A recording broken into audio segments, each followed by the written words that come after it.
Captain Minho stood on the observation deck of Orbital Station Prime, staring at the massive alien ships that surrounded Earth. They were beautiful and terrifying at the same time. The largest vessel belonged to the Vrakesh, a race of reptilian beings who controlled half the known galaxy. Next to it floated the Luminari ship, a crystal structure that pulsed with inner light. Minho had been a soldier for 15 years. He had seen combat on the Mars colonies and fought pirates in the asteroid belt. But nothing had prepared him for this moment. The aliens had come not to invade, but to judge. "All Earth forces, stand down," Admiral Nari's voice crackled through his comm device. "Do not engage. I repeat, do not engage." Minho clenched his fists. His entire career had been about protecting humanity. Now he had to watch and do nothing. The Galactic Council had sent its message 3 days ago. Humanity was too dangerous, too violent, too unwilling to follow the rules that kept the galaxy peaceful. They had reviewed Earth's history and found it full of war, destruction, and conquest. The Council had made its decision. Earth would be isolated from the rest of the galaxy. Through the massive windows, Minho watched as strange machines positioned themselves around the solar system. They looked like metal flowers, each one the size of a moon. The Council called them barrier generators. Once activated, nothing would get in or out of Earth's solar system. No ships, no messages, no trade. Humanity would be cut off completely. "This is insane," Lieutenant Hune said beside him. The young scientist had been studying the alien technology since the Council arrived. "They're using quantum field manipulation on a scale I've never seen. The mathematics alone are incredible." "Can we break through it?" Minho asked. Hyun shook his head. "Not with our current technology. Maybe not ever. This barrier will trap light itself. We'll be invisible to the rest of the universe." Down on Earth, billions of people watched the sky. Protests filled every major city. Some people begged the Council for mercy. Others threw rocks at the alien ships, knowing it was pointless. The Council remained unmoved. Admiral Nari had requested a final meeting with the Council leaders. They granted it, though Minho suspected it was only for show. He watched the transmission from the command center. Nari stood tall before the Council representatives. She was 53 years old, with gray streaks in her black hair and scars from a dozen battles. She had fought her way up from a poor neighborhood in Seoul to become Earth's highest military commander. "You judge us for being warriors," Nari said, her voice steady. "But you forget that every species in this galaxy had to fight to survive.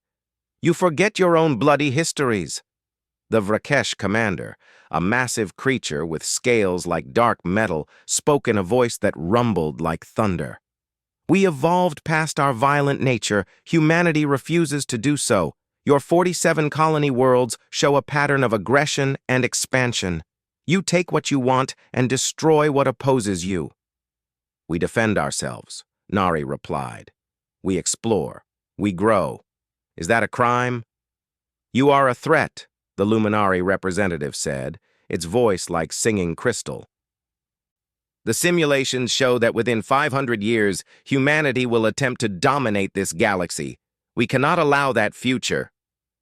Nari smiled, but there was no warmth in it. "So you fear what we might become. You're punishing us for crimes we haven't committed." "We are protecting the galaxy," the Vrakesh said. "The decision is final. You have 1 week to recall all human vessels beyond the Mars orbit. Any colonies outside the barrier may choose to renounce Earth and join the galactic community, or they may be sealed inside with you." The transmission ended. Minho felt rage burning in his chest. Around him, other officers cursed and slammed their fists on consoles. But Nari remained calm. "Listen to me," she said, broadcasting to every human ship and station. "The Council has made their choice. They will imprison us because they are afraid. They will leave us for dead because they cannot control us. But we will not die. We will not break. We will survive. And we will remember." Over the next 6 days, Earth recalled its ships. Most of the Mars and Europa colonies chose to stay with humanity. A few thousand people accepted the Council's offer to leave, abandoning Earth forever. Minho didn't blame them, but he knew he could never make that choice. On the 7th day, the barrier activated. Minho watched from the observation deck as the machines came to life. Energy flowed between them, creating a web of light that grew brighter and brighter. Then, suddenly, the stars disappeared. The barrier had sealed them in. The silence was complete. No signals from the galaxy beyond. No light from distant stars. Earth's solar system had become a prison cell. Admiral Nari's final transmission went out to all of humanity. "They fear what we might become," she said. "So let's prove them right. We have our sun, our planets, our people, and our will. That's enough. In this darkness, we will forge something new, something stronger, and one day, when we break through this barrier, the galaxy will regret underestimating us." Minho looked at the wall of darkness that surrounded them. Somewhere beyond it was a galaxy full of aliens who thought humanity was finished. He smiled. They had no idea what was coming. 300 years had passed since the barrier trapped humanity in darkness. Emperor Jiho stood in the throne room of New Terra, the capital city built in the clouds of Jupiter. Through the massive windows, he could see the shipyards where humanity's new fleet was being constructed. Everything had changed. The young emperor was the great-great-grandson of Admiral Nari. He carried her legacy in his blood and her determination in his heart. At 35 years old, he ruled over the Terran Ascendancy, an empire of 200 star systems, all within the prison the galaxy had created. "Your Majesty?"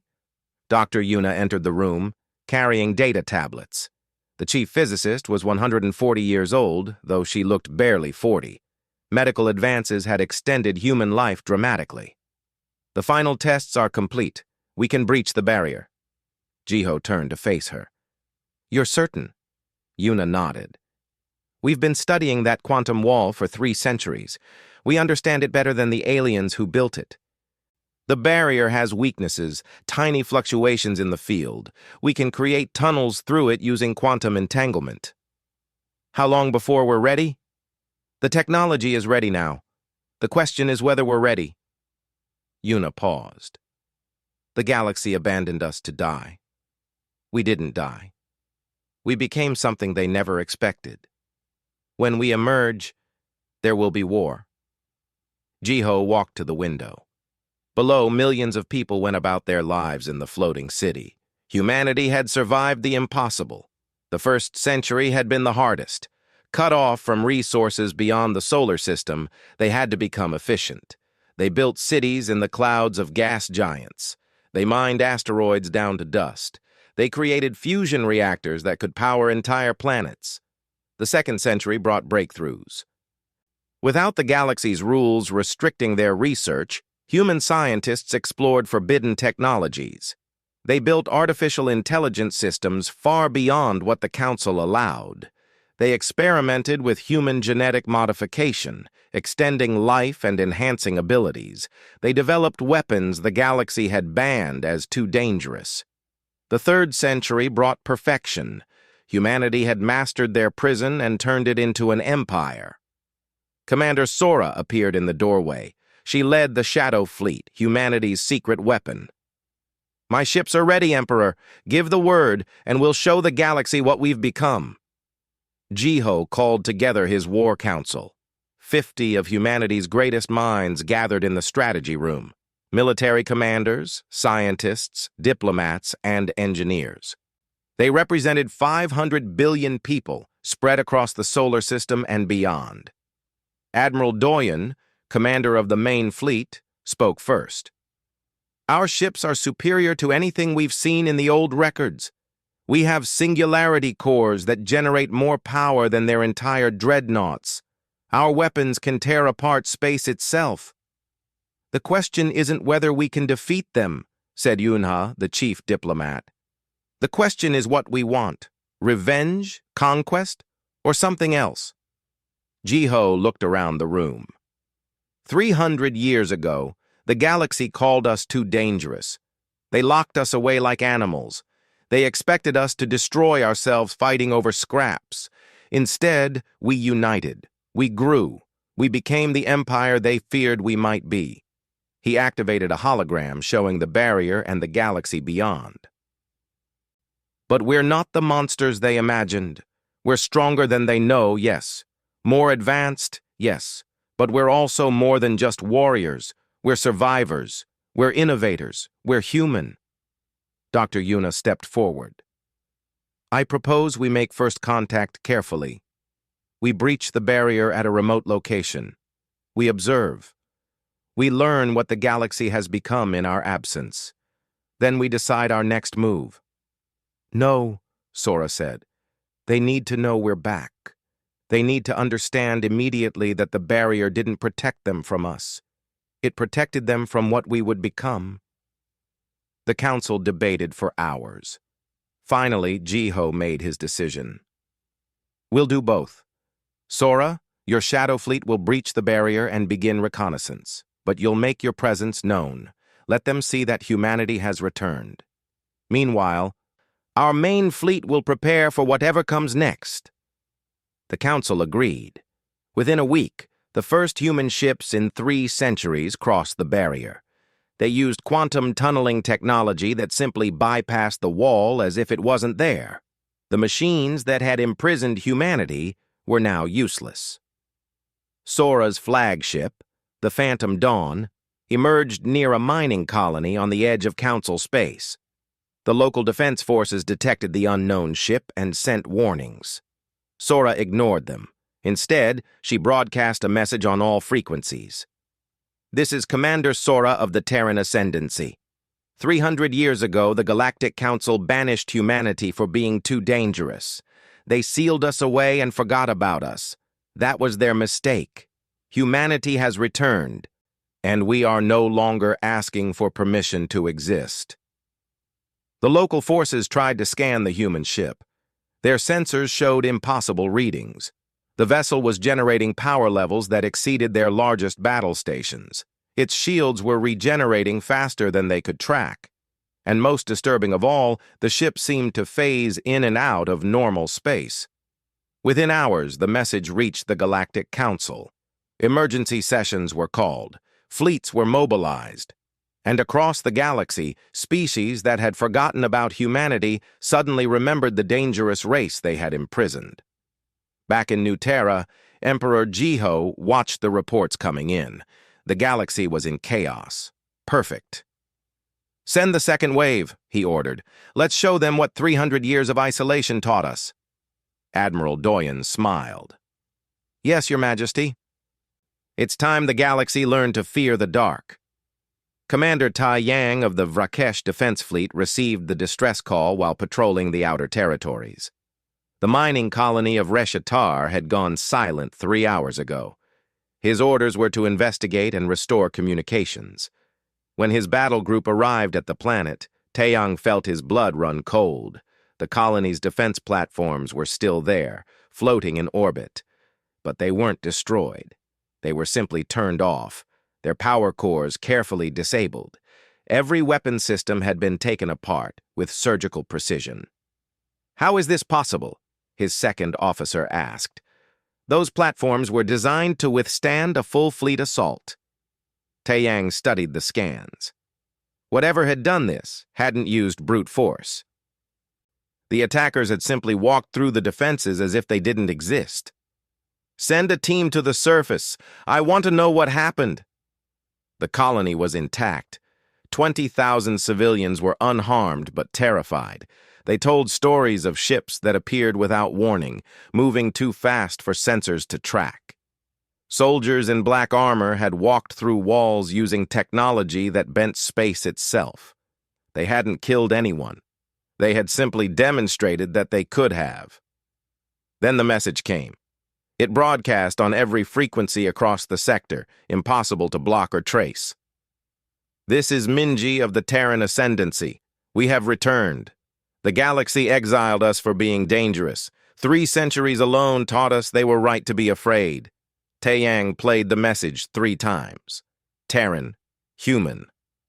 The species that had been locked away 300 years ago. It was impossible. The barrier was impenetrable. The Council's best scientists had assured everyone that humanity was sealed away forever. "Send word to the Council immediately," Taeyang ordered. "Tell them the humans are out." The Galactic Council convened on their home station, a massive structure that housed representatives from 200 species. The chamber was in chaos. Reports were flooding in from dozens of systems. Human ships had been spotted across the frontier. None had attacked, but all had demonstrated capabilities far beyond anything the galaxy possessed. The Vrakesh Supreme Commander addressed the Council. "We must respond with force. Deploy the Armada. Show these humans that the galaxy will not tolerate their presence." But some Council members disagreed.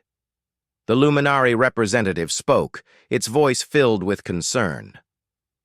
"We should attempt diplomacy first. We don't know what they want. Perhaps we can negotiate." "Negotiate?" the Vrakesh roared. "They've violated our borders. They've disabled our defenses. They've proven themselves to be exactly what we feared 3 centuries ago." While the Council argued, a human ship appeared outside their station. It simply materialized out of nowhere, bypassing all detection systems and defenses. The station's weapons locked onto the vessel, but before anyone could fire, a signal came through. "This is Hana of the Terran Diplomatic Corps. I request permission to address the Council." The chamber fell silent. No one had given this ship permission to approach. No one had detected its arrival. Yet here it was, sitting calmly outside their most secure facility. "Let her speak," the Council leader finally said. Hana appeared as a hologram in the center of the chamber. She was young, perhaps 30 years old by human standards, with long black hair and eyes that seemed to see everything. She wore a simple gray uniform with the emblem of the Terran ascendancy on her chest. "Honored Council," she began, her voice calm and professional. 300 years ago, you imprisoned my species for the crime of being dangerous. You didn't try to guide us. You didn't attempt to integrate us into your society. You simply locked us away and hoped we would destroy ourselves." "We did what was necessary," the Vrakish commander interrupted. "Your species was a threat to galactic peace." Hana smiled slightly. "You were right. We were dangerous. But isolation didn't make us less dangerous. It made us more so. Without your rules restricting us, without your laws limiting our research, we advanced beyond your greatest nightmares." She activated her own hologram, showing the Terran fleet. Thousands of ships, each one radiating power that made the Council's vessels look like toys. "This is just a fraction of our military. We have weapons you can't imagine. We have technology that makes your barrier look primitive. We could conquer the galaxy if we wanted to." The Council members shifted nervously. Several reached for weapons. Hana noticed, but didn't react. "But we don't want conquest," she continued. "We want recognition. We want reparations for 3 centuries of imprisonment. We want full citizenship in the galactic community. And we want an apology." The Vrakesh commander laughed, a harsh sound that echoed through the chamber. "You think you can make demands? We outnumber you 1,000 to 1. Our combined fleets could crush you." "Could they?" Hana asked. "Let's test that theory." She sent a signal. Moments later, a single human battleship dropped out of faster-than-light travel near the Council station. The ship was massive, larger than anything in the Council's arsenal. Its name was painted in bright letters across the hull: Retribution. Admiral Doyen's voice came through the communications system. "Council, you sent a task force to intercept us, 57 ships including 3 dreadnoughts. We're returning them to you now." Around the Council station, space began to ripple. One by one, the 57 ships appeared.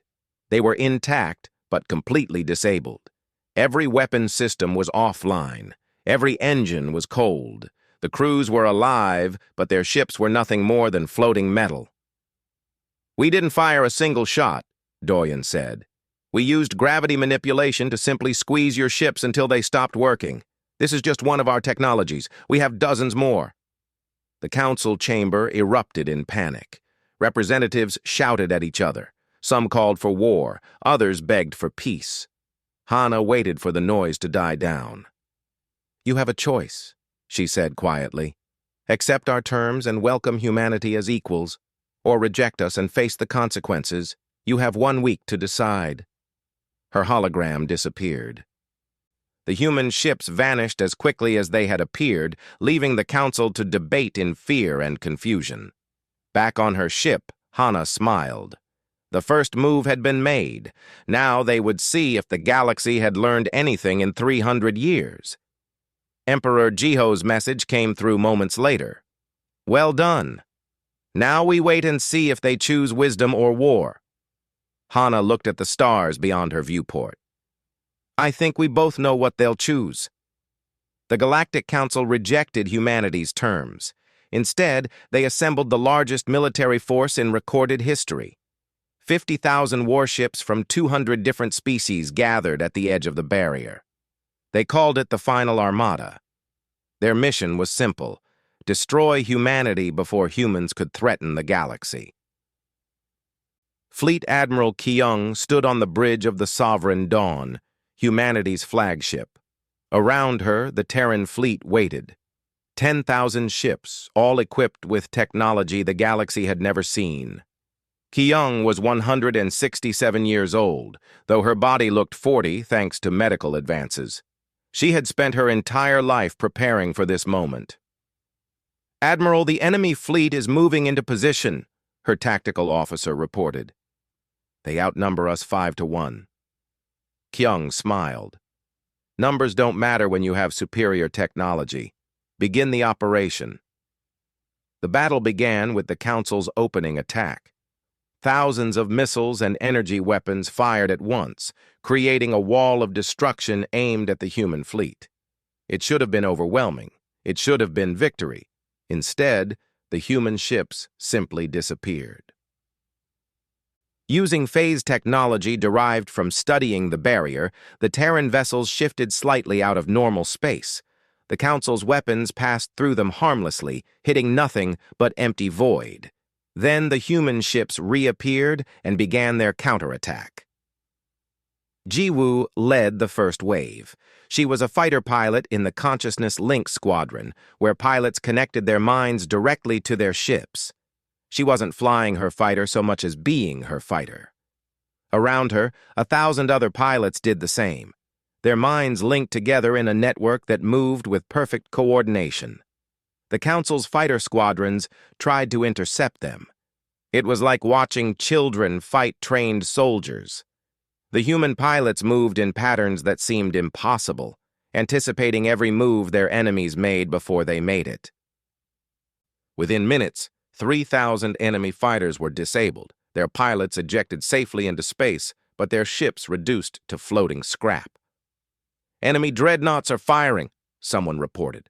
The Council's largest ships unleashed their planet-killer weapons, massive beams of concentrated energy that could destroy entire worlds. They targeted the Sovereign Dawn directly.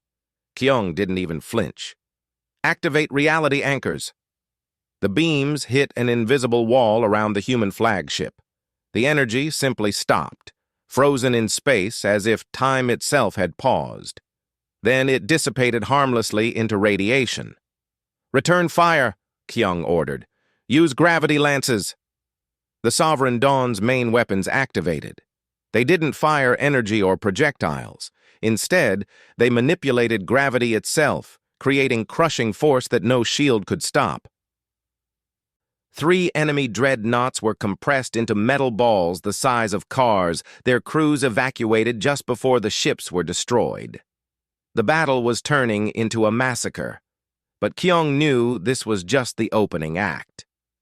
The Council had one final weapon, something they had kept secret for thousands of years. Deep in Council space, ancient machines began to activate. They were older than any current civilization, built by the predecessors who had ruled the galaxy millions of years ago. The Council had found these weapons and kept them hidden for emergencies. Now they activated the ultimate defense. A beam of pure energy shot out from the machine, traveling faster than light. It was aimed directly at Earth through the barrier, using the same quantum principles that had created the prison in the first place. On Earth, alarms blared across every city. The weapon would arrive in 30 minutes. When it did, it would destroy the planet and everyone on it. Emperor Jiho received the news in his command center. "How many people can we evacuate?" "Not enough," Dr. Yuna said, her voice shaking. "Maybe 10 million if we're lucky. There are 15 billion people on Earth." Jiho closed his eyes. This was the Council's final answer. If they couldn't defeat humanity in battle, they would destroy the human homeworld. "Send a message to the Council," Jiho said. "Tell them if Earth dies, their homeworlds die with it. We have weapons pointed at every one of their core planets." But he knew it was too late. The Council had made their choice. They would rather commit genocide than admit they were wrong. Then Wu Jin's voice came through the communication system. "Your Majesty, this is Special Operations Team 7. We've infiltrated the weapon's location, requesting permission for final action." Jiho felt hope flare in his chest. "What's your status?" "We're inside the machine," Wu Jin reported. His team of 15 soldiers had snuck past the Council's defenses using stealth technology. "We can't shut it down from here, but we found something. Data files, historical records. Your Majesty, you need to see this." The files transferred to Jiho's screen. What he read made his blood run cold. The predecessors hadn't just built the weapon, they had built humanity. Millions of years ago, the predecessors had created several warrior races to fight their wars. Humans were one of them, engineered for aggression, creativity, and adaptability. When the predecessor civilization collapsed, these warrior races nearly destroyed the galaxy fighting each other. The survivors of that war built the Galactic Council specifically to prevent humanity from rising again. The barrier wasn't punishment for being dangerous. It was a prison built by species who remembered what humanity had done in the ancient past. "They've been afraid of us for millions of years," Jiho whispered. "This was never about what we might become. This was about what we once were." Wu Jin's voice interrupted his thoughts. "Sir, we can reprogram the weapon, turn it on their core systems instead of Earth, but it will destroy billions of innocent civilians." Jiho faced the hardest choice of his life. He could save Earth by destroying the Council's homeworlds, or he could let Earth die and preserve his moral integrity. "Can you redirect it to uninhabited space?" he asked. "No, sir. It's locked onto quantum coordinates. We can only change which target it hits." Kyung spoke up from the battlefield. "Your Majesty, if you do nothing, they win. They destroy us and claim it was self-defense. Humanity dies, and the galaxy forgets we ever existed." Jiho looked at Yuna, at Yunha, at all the advisors around him. Then he made his decision. "Wu Jin, point it at their homeworlds, but don't fire. I'm going to give them one last chance." He opened a direct channel to the Council. His face appeared on every screen across their territory. "I know the truth now. I know what humans were, what we did millions of years ago. I understand your fear, but we are not our ancestors. We have changed. We have evolved. Deactivate your weapon, and I will deactivate mine. Or we both fire, and billions die on both sides." The council chamber was silent. For a long moment, no one spoke. Then the Luminary representative stood. "Deactivate the weapon. He's right. This cycle of fear and violence must end." The Vrakesh commander protested, but he was outvoted. The ancient machine powered down. The threat to Earth passed, and across the galaxy, the final armada began to retreat. Jiho slumped in his chair, exhausted. Humanity had won, but not through conquest. They had won by offering mercy when they could have chosen revenge. 5 years had passed since the war ended. The galaxy looked completely different now. The old Galactic Council had dissolved, replaced by the Terran Federation. Every species had a voice, but humanity's voice carried weight earned through strength and mercy. Yunha walked through the halls of New Geneva, the diplomatic capital built in orbit around Earth. She was now prime diplomat of the Terran Ascendancy, responsible for maintaining peace between hundreds of species. It wasn't an easy job, but it was necessary. She entered the conference room where Emperor Jiho was meeting with former council leaders. The Vrakesh, who had once called for humanity's destruction, now sat across from the human emperor, discussing trade agreements. The luminary representative offered technological exchanges. Even the smaller species that had feared humans now sought their protection. "The Reformation is proceeding well," Yuna reported. 47 new species have requested admission to the Federation this month alone. Jiho nodded. He was 40 now, with streaks of gray in his hair. The weight of leadership had aged him, but he carried it with dignity. "What about the resistance factions?" "Minimal. A few groups still claim we're conquerors in disguise, but they have little support. Most of the galaxy has seen that we mean what we say. We want partnership, not domination." It hadn't been easy to earn that trust. In the first year after the war, humanity had shared their technology freely. Medical advances that extended life. Energy systems that ended poverty. Defense technology that protected weaker species from pirates and raiders. Actions spoke louder than words, and humanity's actions showed they had changed. The Vrakesh commander, now a Federation admiral, spoke up. "I was wrong about your species. I judged you based on fear and old legends. But you've proven that evolution is possible. You're not the warriors your ancestors were." Jiho smiled sadly. "We're still warriors. We just choose when to fight and what to fight for. That's the difference between monsters and protectors." As the meeting continued, Dr. Yuna entered the room quickly. Despite being 350 years old, she moved with urgency. "Your Majesty, we have a situation. Long-range sensors have detected something at the edge of explored space." She activated a hologram showing deep space. Strange energy signatures were appearing, massive beyond anything they'd seen before. Ships, but not like any known design. They were organic and mechanical at the same time, beautiful and terrifying. "What are they?" Jiho asked. "Based on the energy signatures and the data we found in the ancient weapons, I believe these are the predecessors. The species that created humanity millions of years ago. They're returning." The room fell silent. The predecessors were legends, myths told to frighten children. But the sensors didn't lie. They were real, and they were coming. "How long until they reach inhabited space?" Yuna asked. 6 months, maybe less. Yuna pulled up more data. "These aren't exploration vessels. These are warships, thousands of them, and based on their trajectory, they're heading straight for the core systems." Jiho stood and walked to the window overlooking Earth. His homeworld, the planet that had been imprisoned for 3 centuries, now sat at the center of a galactic federation. The irony wasn't lost on him. "Recall all Federation fleets," he ordered. "Send word to every member species. We need a unified defense." Over the next weeks, the truth became clear.